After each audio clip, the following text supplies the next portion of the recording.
2 महीने के लिए धरती के पास दूसरा चंद्रमा, जानिए कैसे और कहां से देख सकते हैं इस मिनी मून को।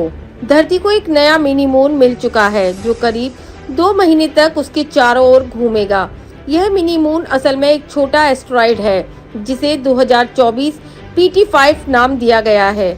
यह 29 सितंबर 2024 से 25 नवंबर 2024 तक धरती की कक्षा में रहेगा और खगोल शास्त्रियों के लिए एक रोमांचक घटना होगी। हालांकि इसे नग्न आंखों से देखना संभव नहीं होगा और खास तरह के टेलीस्कोप की आवश्यकता पड़ेगी।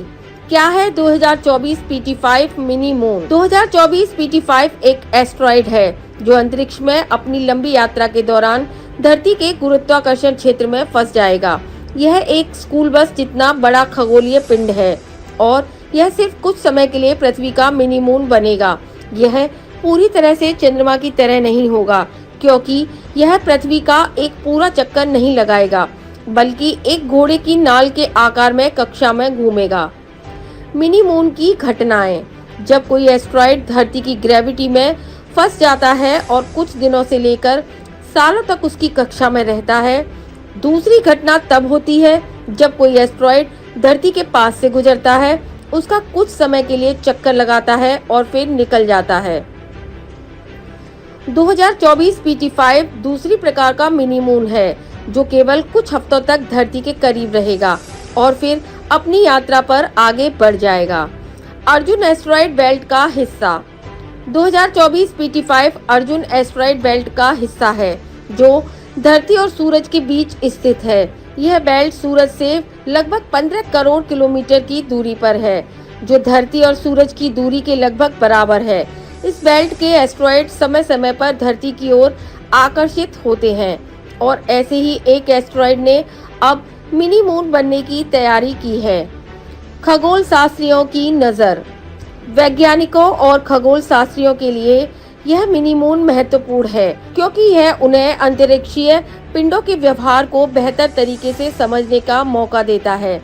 धरती की ओर आने वाले एस्टेरॉयड और मिनी मून की भविष्यवाणी और उनका अध्ययन करना भविष्य में पृथ्वी को संभावित खतरों से बचाने में मदद कर सकता है। इसे कैसे देख सकते हैं? दुर्भाग्य से यह मिनी मून खुली आंखों से नहीं देखा जा सकता। यहाँ तक कि साधारण टेलीस्कोप या दूरबीन से भी इसे देख पाना मुश्किल है। इसे देखने के लिए विशेष प्रकार के उपकरणों की आवश्यकता है जैसे कि कम से कम 30 इंच व्यास वाला CCD या CMOS डिटेक्टर वाला टेलीस्कोप। पहले भी हो चुकी है मिनी मून की घटनाएं।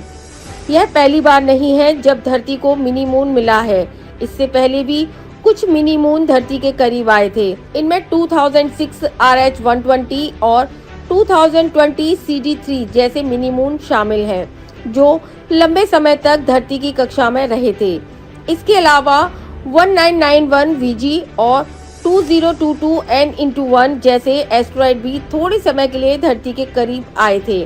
भविष्य की खोज। इस मिनी मून की यात्रा को देखते हुए खगोल शास्त्रियों का ध्यान इस पर होगा कि यह कैसे और क्यों धरती के गुरुत्वाकर्षण क्षेत्र में आया। वैज्ञानिक इसे एक महत्वपूर्ण अवसर मानते हैं ताकि वे छोटे एस्टेरॉयड के व्यवहार और उसकी संरचना के बारे में अधिक जान सकें। धरती के लिए कोई खतरा नहीं। हालांकि इस मिनी मून से धरती को किसी प्रकार का खतरा नहीं है। इसका आकार केवल 11 मीटर है जो ज्यादा बड़ा नहीं है। यदि यह धरती की ओर आता भी तो इसका प्रभाव सीमित होगा। वैज्ञानिक इसे एक शानदार खगोलीय घटना के रूप में देख रहे हैं, लेकिन आम लोगों को इसे लेकर चिंतित होने की जरूरत नहीं है। 2024 PT5 धरती का अस्थायी साथी बनेगा और यह खगोल शास्त्र में दिलचस्पी रखने वाले लोगों के लिए एक अद्भुत घटना होगी। हालांकि यह मिनी मून लंबे समय तक नहीं रहेगा, लेकिन इसके अध्ययन से हमें अंतरिक्ष के बारे में नई जानकारियां हासिल हो सकती हैं। अगर आपके पास सही उपकरण है तो आप इस छोटे से चंद्रमा को देख सकते हैं, लेकिन ध्यान रखें कि यह सामान्य चंद्रमा की तरह चमकीला या बड़ा नहीं होगा।